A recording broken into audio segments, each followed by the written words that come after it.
বিচার আমরা পাবো এই ভরসাতেই আছি। মেয়েটা যে সেদিন গেছিল আর রাস্তার দিকে তাকিয়ে থাকলেও আসবে না, কারো কাছে শত করুণা করলেও কেউ পারবে না ফিরিয়ে দিতে। ডিরেক্টর নিজে প্রবীণ সুদ এই মামলা আমরা ছেড়ে দেবো। আমি বলছি আমাকে বলছেন কেন, কোর্টে গিয়ে বলবেন। ওরা মিথ্যা কথা বলছে, প্রতিটা ক্ষেত্রে মিথ্যা কথা বলছে, আমরা প্রমাণ করে দিচ্ছি। তারপরেও ওরা বলছে যে এই মামলা আমরা ছেড়ে দেবো। তার মানে কি এই ধরনের সংস্থা আমার তো মনে হয় তুলে দেওয়া উচিত। হ্যাঁ, অবশ্যই কালকে নবান্ন অভিযান আমরাই ডেকেছি, আমরা এখানে উপস্থিত থাকব এবং সরকার চাইছে যাতে আমরা না উপস্থিত হতে পারি, কিন্তু আমরা এখানে উপস্থিত থাকবো যে কোনো প্রকারে।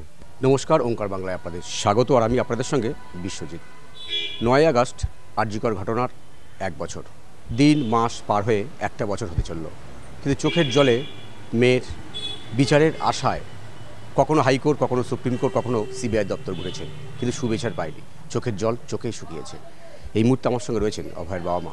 কথা বলবো। সিবিআই দপ্তরে গিয়েছিলেন, কী কথা হলো? সিবিআই এখনও ওই সঞ্জয় রায় একাই দোষী সবসময় আমাদের এটাই বোঝানোর চেষ্টা করে। আমরা কালকে বলেছি যে যদি আপনারা এই আমাদের দেশের 140 কোটি লোকের একজনকেও এই কথাটা বিশ্বাস করাতে পারেন, আমরা সেটা মেনে নেব। যে সঞ্জয় রায় একটা জনবহুল হসপিটাল, সে একা ওখানে গিয়ে ঘটালো, কেউ কিছুই জানতে পারলো না, কিচ্ছু হলো না। একটা মার্ডার, রেপ, এটা কি একটা একটা একটা সুরক্ষিত জায়গায়, এটা কেউ জানতে পারলো না। এটা আপনারা আমাদের তদন্তের নামে যে প্রহসন দেখাচ্ছেন, এটা আমরা মানব না। শেষ পর্যন্ত কী বললেন? ওনাকে বিচার দেবেন বলছেন?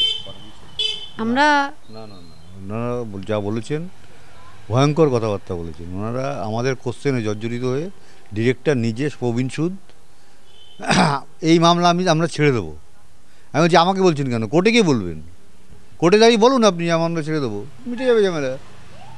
তাহলে চিন্তা করুন, এই যে একটা সিবিআই গোয়েন্দা সংস্থা, ভারতের প্রিমিয়ার গোয়েন্দা সংস্থা, এরকম একটা সংস্থাকে রেখে লাভটা কি? 1 বছর আমরা মেয়ের বিচার পাইনি, এখানে ঘুরছি। ওদের কাছে বারবার আমরা রিকোয়েস্ট করছি, ওরা মিথ্যা কথা বলছে, প্রতিটা ক্ষেত্রে মিথ্যা কথা বলছে, আমরা প্রমাণ করে দিচ্ছি। তারপরেও ওরা বলছে যে এই মামলা আমরা ছেড়ে দেবো। তার মানে কি এই ধরনের সংস্থা আমার তো মনে হয় তুলে দেওয়া উচিত। আমাদের করের পয়সায় কোটি কোটি টাকা এরা বেতন নিচ্ছে, প্লাস কোনো এরকম জটিল মামলা পেলে মানে এই ধরনের মানে আমার মেয়ে তো একটা প্রতিষ্ঠানিক খুন, সেই প্রতিষ্ঠানিক মামলা আমার মেয়ে, এবং যে মামলা সেখানে ওরা আরও কাজ না করে বেশি টাকা রোজগার করে, বেশি টাকা ঘুষ খেয়ে ব্যাপারটাকে আরও কভার আপ করার চেষ্টা করছে। এতে কোনো রকম আমাদের সন্দেহ নেই, কিন্তু আমরা সামনে প্রমাণ আনতে পারছি না, তাই আমরা আদালতের দ্বারস্থ হতে পারছি না। নাহলে আমরা যদি সামনে আনতে পারি অবশ্যই আদালতের দ্বারস্থ হবো, এবং এই সিবিআইকে আমরা দেখে নেব। সিবিআই বিচার দিল না, রাজ্য পুলিশও তো দিল না। না, প্রথম দিন থেকে আমাদের চোখের সামনেই পুলিশ, বিনীত গোয়েল, মুরলীধর শর্মা এবং সোফিয়া মল্লিক, ওখানে সেমিনার হল যেটাকে ওরা ঘটনাস্থল বলে দাবি করছে সিবিআই, সেখানে প্রচুর লোক ছিল। এবং পরে ডিসি সেন্ট্রাল সেটা একটা সাংবাদিক বৈঠক করে চিনিয়ে দিয়েছেন সবাইকে, এ আমাদের ফিঙ্গারপ্রিন্ট এক্সপার্ট, ওই সেখানে যারা ছিল তারা সবাই অপরাধী। কারণ একটা এরকম ঘটনা, সেখানে কোনো কর্ডন নেই, গিজ করছে লোক, অথচ আমাদের মেয়ে গেছে, আমরা কেঁদেও সেখানে ঢুকতে পারছি না। তাহলে তারা অপরাধী, তারা কেন সিবিআই তদন্তের আওতায় পড়বে না? সেই রাতে যারা 4 জন আমার মেয়ের সঙ্গে ছিল, আমার মেয়ে সেখানে সিনিয়র ছিল আর বাকিরা জুনিয়র ছিল, তারা কেন তদন্তের আওতায় পড়বে না? একসঙ্গে 5 জন খেয়ে দিয়ে ডিউটি করছে, সেখানে বাকি 4 জন কিছুই জানলো না, একজন রেপ মার্ডার হয়ে গেল। শিয়ালদা আদালতের অনির্বাণ দাস যে রায় দিয়েছেন, সেখানে 152 নম্বর পৃষ্ঠায় উনি পরিষ্কার বলেছেন, এবং সিবিআইয়ের আইও যিনি, তিনি কোর্টের মধ্যে দাঁড়িয়ে, সেদিন আমরা সৌভাগ্যবশত আমরা এই কোর্টে উপস্থিত ছিলাম, তিনি পরিষ্কারভাবে বলেছেন যে অনির্বাণ দাস, যে এই আইও সীমা পাহুজা কোনো কাজ করেননি। শুধু কলকাতা পুলিশ যে তথ্য প্রমাণ ওদের তুলে দিয়েছে সেগুলো ম্যাগনিফাইং গ্লাসের নিচে ফেলে দেখেছেন, এবং কিছু বিজ্ঞানসম্মত তথ্য জোগাড় করে এটাকে এই একটা চেন তৈরি করে সঞ্জয়ের বিরুদ্ধে চার্জশিট পেশ করেছেন। এবং পরবর্তীকালে ফার্দার ইনভেস্টিগেশনের নাম করে সিবিআই আমাদের সঙ্গে সার্কাস দেখাচ্ছে। সিবিআইয়ের এই সীমা পাহুজা, যিনি হাতরাসের একটা ফ্যামিলিকে বরবাদ করে দিয়েছেন গত এই 2 বছর আগে মামলা করে। সেই রকম একটা অফিসারকে সিবিআই কি করে নিযুক্ত রাখে এবং তাকে এরকম একটা আরেকটা ঘটনার সঙ্গে তদন্ত করতে তাকে পাঠায়, এটা আমাদের বিরাট বড় কোশ্চেন। এই কোশ্চেনে আমাদের কোনো কোশ্চেনের উত্তর জবাব দেওয়ার মতন ক্ষমতা সিবিআই নেই, কারণ কালকে আমরা বুঝতে পেরেছি আমরা যে কোশ্চেন করছি সে কোশ্চেন আমাদের মানে কোনো রকমে বুঝিয়ে দিয়ে মানে বুর্বক ভেবে এদের বুঝিয়ে দিয়ে বাড়ি পাঠিয়ে দেবো, এরকম একটা চিন্তাভাবনা করছি। আমরা দুজন আছি, আমরা লাস্টে সিবিআইকে বলে এসেছি দেখুন তদন্ত করবেন কি করবেন না আমরা বুঝে নেব, আপনাদের দিয়ে আমরা তদন্ত করাবোই। আদালত আছে দেশে, আদালত এখনও কিন্তু কারোর কথাই চলবে না, আদালতের কথাই চলবে। সেখানে এই যে আমরা এত লড়াই করছি, একটি লোক যদি ভালো আমরা সৎ লোক পাই যার উদ্দেশ্য ভালো থাকবে, তাহলে আমরা এই বিচার পাবই এবং সেটা আমরা খুঁজছি। অবশ্য সেই রকম লোক আমরা একজন পাবো। অমিত শাহের সাথে দেখা করতে গিয়েছিলেন, দেখা হয়েছিল? অমিত শাহের সঙ্গে দেখা করতে আমরা যাইনি, আমাদের একটা টিভি প্রোগ্রাম শো ছিল, সেখানে দিল্লির মুখ্যমন্ত্রী প্রেজেন্ট ছিলেন, আমাকে একটা নারী শক্তি অ্যাওয়ার্ড দেওয়া হয়েছিল। সেখানে অনেক নারী শক্তি ছিল, যারা অল্প শিক্ষিত গ্রামের মহিলারা, লাখপতি দিদি, তারপর ড্রোন দিদি, এরকম অনেক ছিল।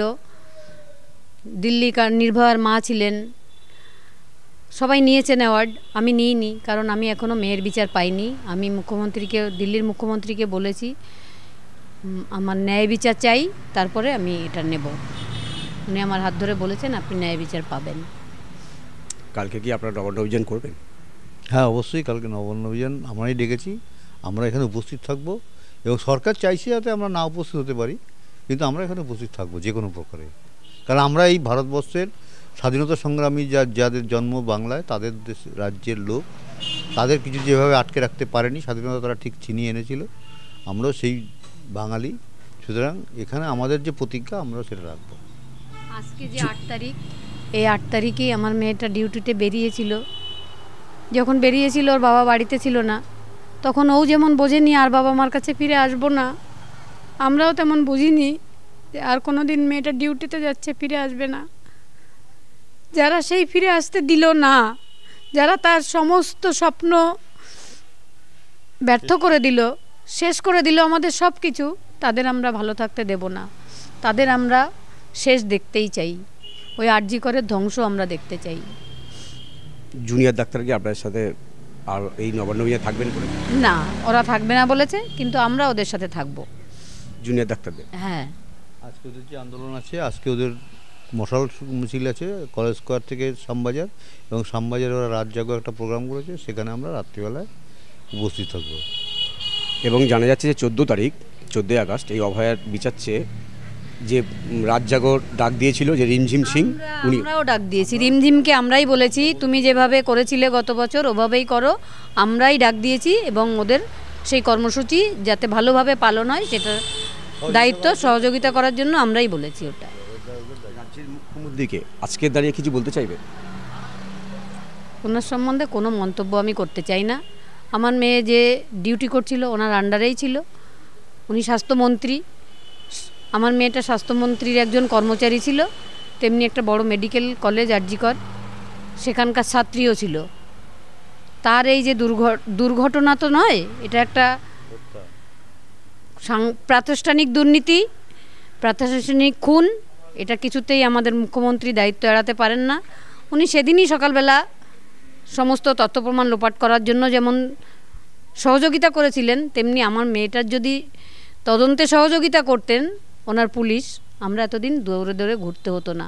আমরা সব হারিয়েও অসহায় মনে করি না, কারণ মেয়ে আমাদের কাছে নেই কিন্তু অনুভূতিতে আছে।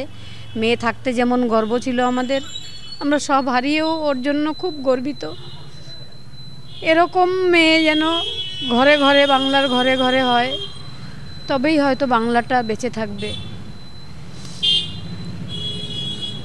সন্দীপ ঘোষ তিনি বাইরে, শোনা যাচ্ছে সঞ্জয় রায় সেও নাকি বাইরে চলে আসতে পারে। না, এটা তো অপরাধীদেরও তো একটা অধিকার আছে যে তার আমি অপরাধ করিনি এই কথাটা বলার। সেরকমভাবেই ও বলছে, একটা পিটিশন করেছে হাইকোর্টে, এবং সিবিআই তো কালকে বললো আমরা সঞ্জয়ের ফাঁসির ব্যবস্থা করছি। জানি না কি করবে সিবিআই, আর আদালত কি বুঝবে সেটা আদালত আর সিবিআইয়ের ব্যাপার। সঞ্জয়কে ফাঁসি দেওয়ানোর করুক।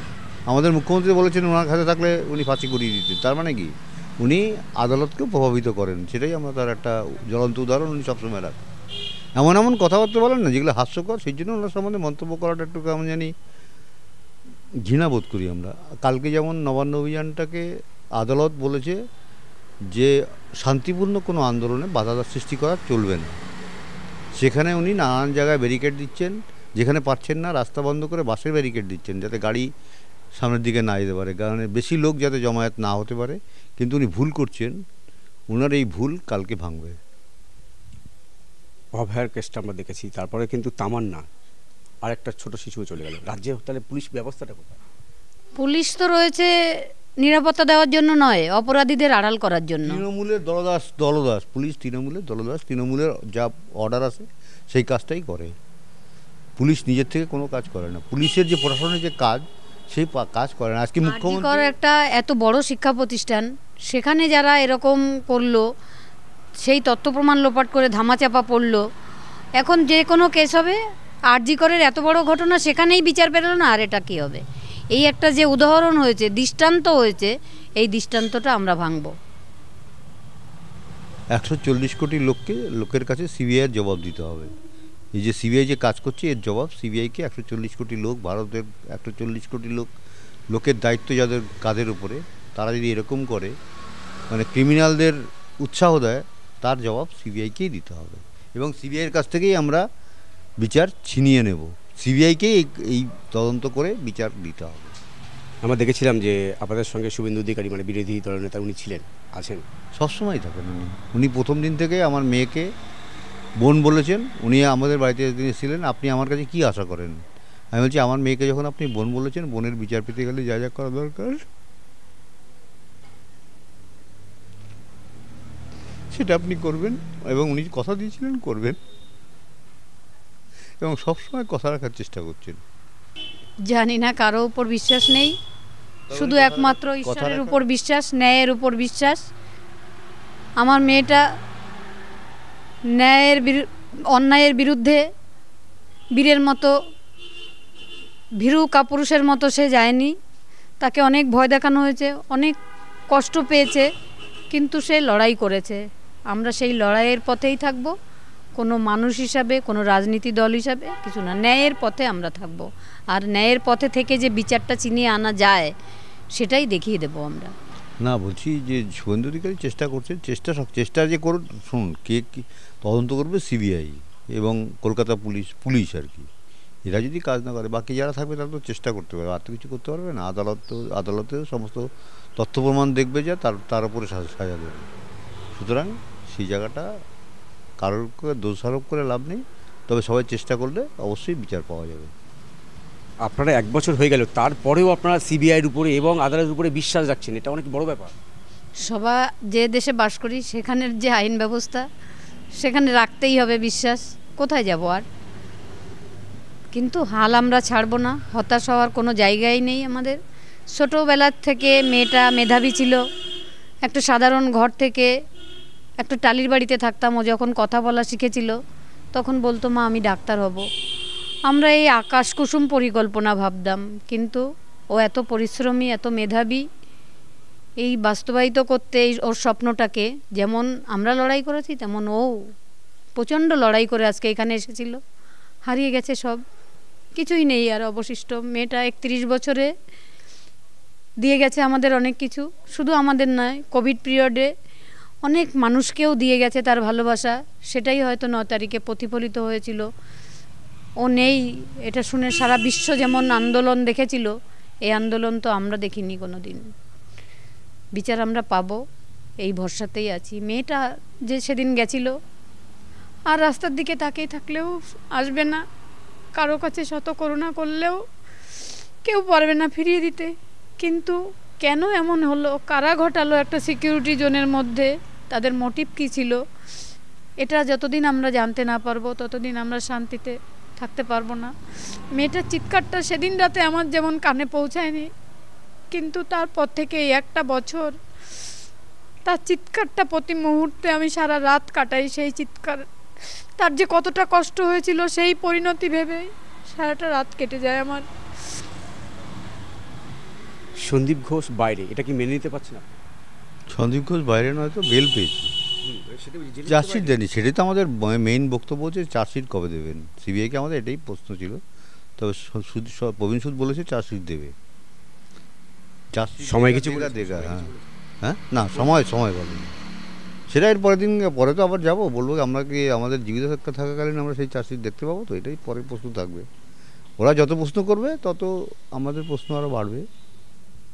অমিত শাহের সাথে দেখা হলো না, আবার কি দেখা করার চেষ্টা করবেন? সোমবার পর্যন্ত থাকলে দেখা হতো, কিন্তু আমাদের পক্ষে সম্ভব ছিল না সোমবার পর্যন্ত থাকা। এরপরে বলেছি আমি তো মেল করেছি, মেলে অ্যান্সার দেবেন, আমি অবশ্যই পরে এসে আপনার সঙ্গে কথা বলব। একটা বছর কেটে গেছে, মেয়ের বিচার পায়নি, তারপরেও আদালত এবং সিবিআইয়ের উপরে ভরসা রাখছে নির্ভয়ের বাবা মারা। বিচার আদৌ পান কিনা সেদিকে আমাদের অবশ্যই নজর থাকবে। অভয়ের বিচার পাক, তার অপরাধীরা শাস্তি পাক, উল্লেখযোগ্য শাস্তি পাক। ক্যামেরায় রবি দত্তের সঙ্গে বিশ্বজিৎ হালদার, ওঙ্কার বাংলা।